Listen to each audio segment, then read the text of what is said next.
Bonjour, je suis Otto Balti, je suis ingénieur hongrois. J'ai été un compositeur de problèmes d'échecs et en 1889, j'ai créé un wattmètre qui porte aujourd'hui mon nom. Je vais vous parler dans cette vidéo du wattmètre moderne que vous utilisez en sciences. Un wattmètre est constitué d'un ampèremètre, noté I, et d'un voltmètre, noté U. Un wattmètre peut aussi faire chronomètre. Pour cela, on le met sur T en secondes et on appuie sur départ. Si on change de mode, nous avons un joule-mètre qui mesure une énergie, puis le wattmètre qui mesure la puissance en watts.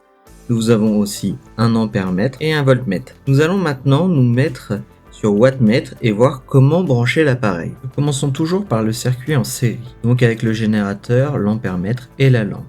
On part du générateur pour arriver à l'ampèremètre, puis nous allons à la lampe et nous retournons enfin au générateur. Nous avons ici un circuit en série avec une seule boucle.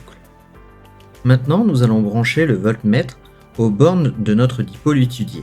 Ici, ça sera la lampe. Nous allons donc brancher le voltmètre de chaque côté de notre lampe. Nous allumons le générateur, nous pouvons voir que la lampe brille.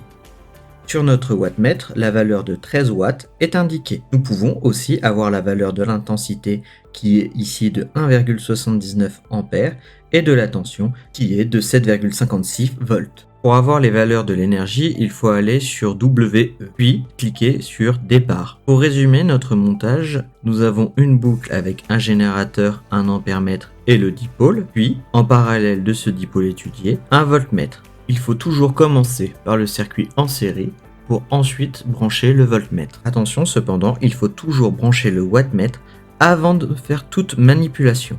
Si vous avez des questions sur le montage, n'hésitez pas à les poser en commentaire.